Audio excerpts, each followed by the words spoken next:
8ਵੀਂ class ਦੇ ਬਹੁਤ ਹੀ ਪਿਆਰੇ ਬੱਚਿਓ, ਤਾਂ PAS ਦੀ ਤਿਆਰੀ ਦੇ ਲਈ ਅੱਜ ਆਪਾਂ ਸਾਇੰਸ ਵਿਸ਼ੇ ਦਾ ਦੂਸਰਾ ਪਾਠ, ਜਿਸ ਦਾ ਨਾਮ ਹੈ ਸੂਖਮ ਜੀਵ ਮਿੱਤਰ ਅਤੇ ਦੁਸ਼ਮਣ, ਉਹਦੇ ਕੁਛ ਜਿਹੜੇ ਪ੍ਰਸ਼ਨ ਹੈਗੇ ਆ ਉਹ ਆਪਾਂ ਸਾਂਝੇ ਕਰਾਂਗੇ। ਇਹ MCQ ਬੇਸਡ ਪ੍ਰਸ਼ਨ ਹੈ। ਹਰ ਇੱਕ ਪ੍ਰਸ਼ਨ ਦੇ ਨਾਲ 4 ਸੰਭਾਵਿਤ ਉੱਤਰ ਹੈ, ਉਹਨਾਂ 'ਚੋਂ ਆਪਾਂ ਇੱਕ ਉੱਤਰ ਦੱਸਣਾ ਹੁੰਦਾ। ਜਿਵੇਂ ਆ ਇੱਥੇ ਤੁਹਾਨੂੰ ਦਿਖਾ ਰਿਹਾ, ਇਹਦੇ ਵਿੱਚ 4 ਉੱਤਰ ਆ, ਊੜਾ ਅੜਾ ਈੜੀ ਸੱਸਾ। ਇਹਨਾਂ 'ਚੋਂ ਇੱਕ ਤੁਸੀਂ ਚੁਣਨਾ ਹੈ। ਜਿਵੇਂ ਪਹਿਲਾ ਪ੍ਰਸ਼ਨ ਆਪਾਂ ਨੂੰ ਕਿਹਾ ਗਿਆ ਕਿ ਅਧਿਆਪਕ ਜਮਾਤ 'ਚ ਇੱਕ ਯੰਤਰ ਲੈ ਕੇ ਆਉਂਦਾ ਅਤੇ ਵਿਦਿਆਰਥੀਆਂ ਨੂੰ ਦੱਸਦਾ ਕਿ ਸੂਖਮ ਵਸਤੂਆਂ ਨੂੰ ਵੱਡਾ ਕਰਕੇ ਦੇਖਣ ਲਈ ਇਸ ਯੰਤਰ ਦਾ ਉਪਯੋਗ ਕੀਤਾ ਜਾਂਦਾ ਹੈ। ਤਾਂ ਪਹੇਲੀ ਜਾਣਨਾ ਚਾਹੁੰਦੀ ਹੈ ਕਿ ਉਸ ਯੰਤਰ ਦਾ ਕੀ ਨਾਮ ਹੈ। ਤਾਂ ਇਸ ਦਾ ਉੱਤਰ ਈੜੀ ਹੈ, ਭਾਵ ਮਾਈਕਰੋਸਕੋਪ, ਜਿਹਨੂੰ ਆਪਾਂ ਸੂਖਮਦਰਸ਼ੀ ਵੀ ਕਹਿੰਦੇ ਪੰਜਾਬੀ ਵਿੱਚ। ਦੂਸਰਾ ਪ੍ਰਸ਼ਨ ਹੈ ਕਿ ਰੀਨਾ ਜਾਣਨਾ ਚਾਹੁੰਦੀ ਹੈ ਕਿ ਸੂਖਮ ਜੀਵ ਸਾਡੇ ਮਿੱਤਰ ਹਨ ਜਾਂ ਦੁਸ਼ਮਣ। ਤਾਂ ਬੱਚਿਓ, ਇਸ ਦਾ ਉੱਤਰ ਆੜਾ ਹੈ। ਮਿੱਤਰ ਅਤੇ ਦੁਸ਼ਮਣ ਦੋਵੇਂ। ਸੂਖਮ ਜੀਵ ਸਾਡੇ ਦੋਸਤ ਵੀ ਹੁੰਦੇ ਆ ਅਤੇ ਕਈ ਸੂਖਮ ਜੀਵ ਸਾਡੇ ਦੁਸ਼ਮਣ ਵੀ ਹੈਗੇ। ਜਿਵੇਂ ਕਿ ਦਹੀਂ ਜਿਹੜਾ ਆਪਾਂ ਖਾਂਦੇ ਹਾਂ, ਉਸ ਦੇ ਵਿੱਚ ਇੱਕ ਬੈਕਟੀਰੀਆ ਹੁੰਦਾ, ਉਸ 'ਚ ਜੀਵਾਣੂ ਹੁੰਦਾ ਜਿਹੜਾ ਕਿ ਲੈਕਟੋਬੈਸੀਲਸ ਹੈ। ਤਾਂ ਉਹਦੇ ਨਾਲ ਦੁੱਧ ਨੂੰ ਦਹੀਂ ਵਿੱਚ ਬਦਲਿਆ ਜਾ ਸਕਦਾ। ਦਹੀਂ ਸਾਨੂੰ ਬਹੁਤ ਸਵਾਦ ਲੱਗਦਾ।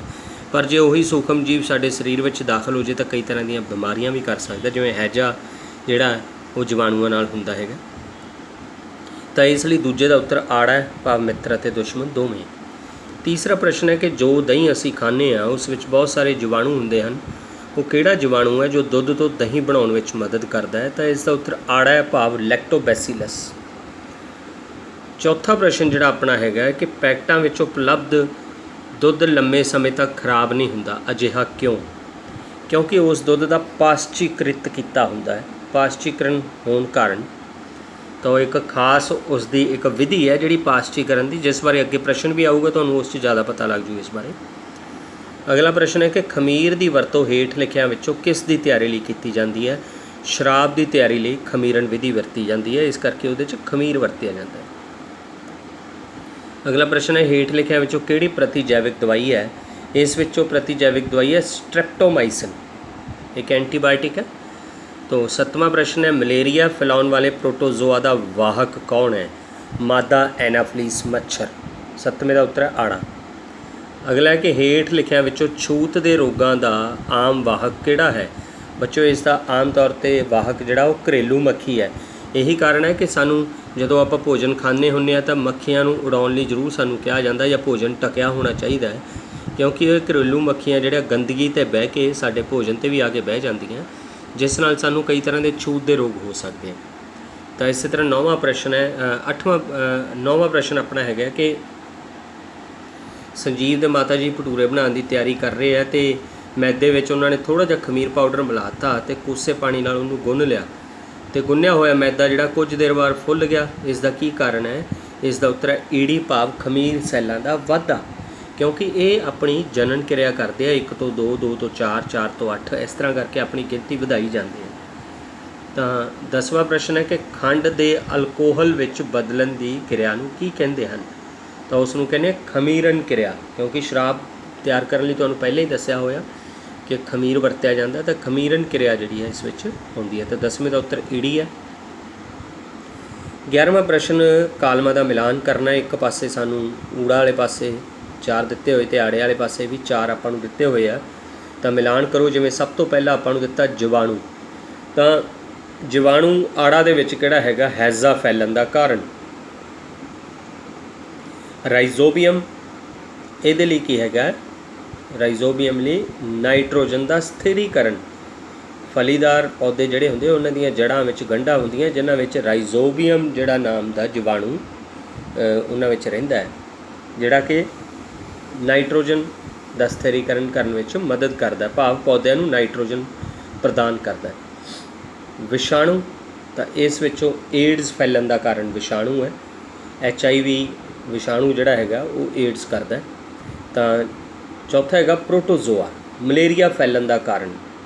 मलेरिया जिहड़ा कि मादा एनाफ्लीस मच्छर के लड़न कारण हुंदा, पर उस मादा एनाफ्लीस मच्छर दे विच प्रोटोजोआ हुंदा है जिहड़ा मलेरिया करता है। तो जे वो मच्छर दे विच ये प्रोटोजोआ ना होवे तो सानू मलेरिया नहीं होवेगा। 12वां प्रश्न है कि राहुल छप्पड़ के पानी दियां कुछ बूंदां नूं कच्च की स्लाइड उत्ते फैला के सूखमदर्शी विचों वेखण की तैयारी कर रहा है ਤੁਹਾਡੀ ਜਾਣਕਾਰੀ ਅਨੁਸਾਰ ਉਸ ਨੂੰ ਕਿਹੜੇ-ਕਿਹੜੇ ਸੂਖਮ ਜੀਵ ਦਿਖਾਈ ਦੇ ਸਕਦੇ ਆ ਛੱਪੜ ਦੇ ਪਾਣੀ ਦੀਆਂ ਬੂੰਦਾਂ ਵਿੱਚ?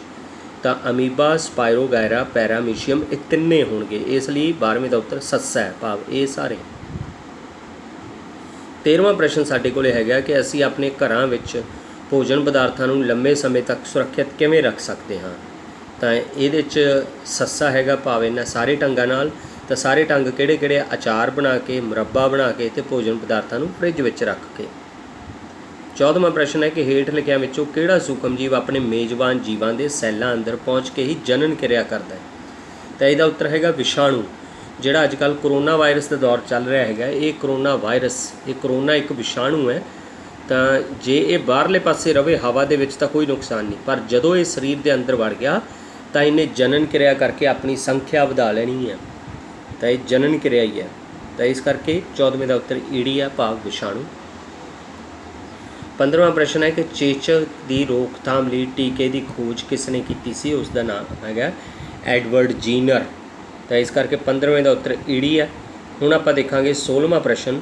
ਤਾਂ 16ਵਾਂ ਪ੍ਰਸ਼ਨ ਆਪਣਾ ਕਿਹੜਾ ਹੈਗਾ ਕਿ ਹੇਠ ਲਿਖਿਆਂ ਵਿੱਚੋਂ ਕਿਹੜਾ ਕੁਦਰਤੀ ਵਰਤਾਰਾ ਨਾਈਟ੍ਰੋਜਨ ਦਾ ਸਥਿਰੀਕਰਨ ਕਰਦਾ ਹੈ? ਤਾਂ ਨਾਈਟ੍ਰੋਜਨ ਦੇ ਸਥਿਰੀਕਰਨ ਵਿੱਚ ਮਦਦ ਕਰਦੀ ਹੈ ਆਕਾਸ਼ੀ ਬਿਜਲੀ। ਤਾਂ ਇਸ ਕਰਕੇ 16ਵੇਂ ਦਾ ਉੱਤਰ ਆੜਾ ਹੈਗਾ। 17ਵਾਂ ਪ੍ਰਸ਼ਨ ਹੈ ਕਿ ਭੋਜਨ ਪਦਾਰਥਾਂ ਨੂੰ ਖਰਾਬ ਹੋਣ ਤੋਂ ਬਚਾਉਣ ਲਈ ਵਰਤੇ ਜਾਂਦੇ ਰਸਾਇਣਾਂ ਨੂੰ ਕੀ ਕਿਹਾ ਜਾਂਦਾ ਹੈ? ਤਾਂ ਉਹਨਾਂ ਰਸਾਇਣਾਂ ਨੂੰ ਪਰਿਰੱਖਿਅਕ ਕਿਹਾ ਜਾਂਦਾ ਹੈ। ਤਾਂ ਭਾਵ 17ਵੇਂ ਦਾ ਉੱਤਰ ਸੱਸਾ। 18ਵਾਂ ਪ੍ਰਸ਼ਨ ਹੈ ਕਿ ਕਣਕ ਦੀ ਕੁੰਗੀ ਕਿਸ ਸੂਖਮ ਜੀਵ ਦੇ ਕਾਰਨ ਹੁੰਦੀ ਹੈ? ਤਾਂ ਇਸ ਦਾ ਉੱਤਰ ਹੈ ਉੱਲੀ। ਤਾਂ 18ਵੇਂ ਦਾ ਈੜੀ ਹੈ।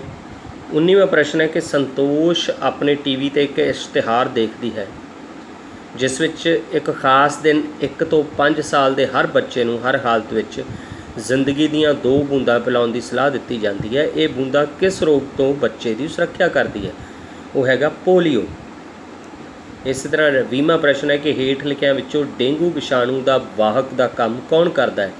ਤਾਂ ਇਸ ਦਾ ਉੱਤਰ ਹੈ ਈੜੀ, ਭਾਵ ਮਾਦਾ ਏਡੀਜ਼ ਮੱਛਰ।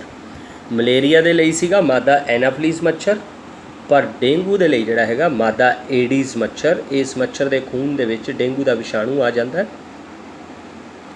ਤਾਂ ਉਹ ਜਦੋਂ ਲੜਦਾ ਹੈ ਸਾਡੇ, ਤਾਂ ਸਾਡੇ ਸਰੀਰ ਵਿੱਚ ਵੀ ਉਹ ਵਿਸ਼ਾਣੂ ਦਾਖਲ ਹੋ ਜਾਂਦਾ ਹੈ।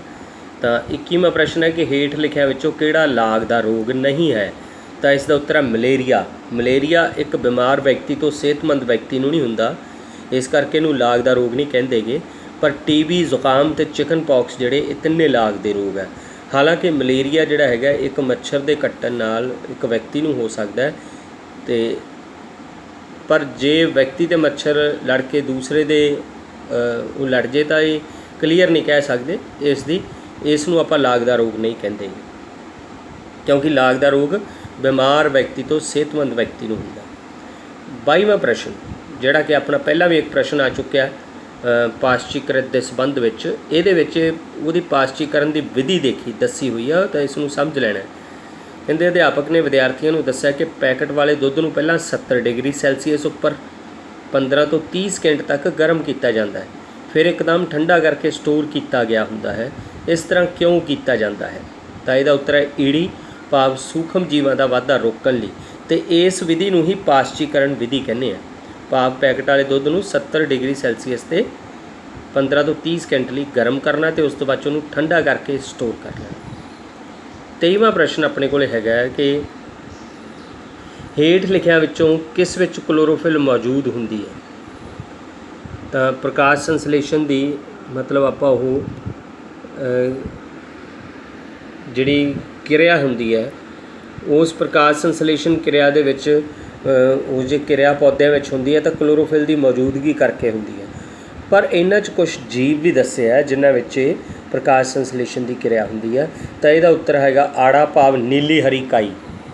ਤਾਂ ਇਹ ਨੀਲੀ ਹਰੀ ਕਾਈ ਆਮ ਤੌਰ 'ਤੇ ਹਰੇ ਰੰਗ ਦੀ ਹੁੰਦੀ ਹੈ। ਹਰੇ ਰੰਗ ਦਾ ਉਹਨਾਂ ਵਿੱਚ ਵਰਨਕ ਹੁੰਦਾ ਜਿਹੜਾ ਕਲੋਰੋਫਿਲ ਹੁੰਦਾ, ਤਾਂ ਇਹਨਾਂ ਵਿੱਚ ਵੀ ਇਹ ਸੰਭਵ ਹੈ।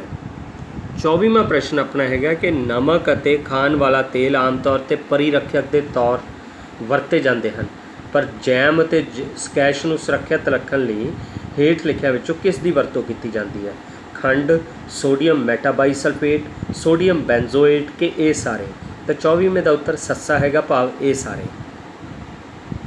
ਤਾਂ ਅਖੀਰਲਾ ਪ੍ਰਸ਼ਨ ਜਿਹੜਾ ਹੈਗਾ ਕਿ ਸੁਮਨ ਨੂੰ ਜ਼ੁਕਾਮ ਹੋਇਆ ਹੈ ਤੇ ਉਸ ਦਾ ਭਰਾ ਉਸ ਦੇ ਨੇੜੇ ਬੈਠਾ ਹੈ। ਉਸ ਦੀ ਮਾਤਾ ਉਸ ਨੂੰ ਆਪਣੀ ਭੈਣ ਤੋਂ ਦੂਰ ਬੈਠਣ ਲਈ ਕਹਿੰਦੀ ਹੈ। ਇਸ ਦਾ ਕੀ ਕਾਰਨ ਹੈ? ਕਿਉਂਕਿ ਜ਼ੁਕਾਮ ਇੱਕ ਲਾਗ ਦਾ ਰੋਗ ਹੈ, ਇਸ ਲਈ 25ਵੇਂ ਦਾ ਉੱਤਰ ਆੜਾ ਹੈਗਾ।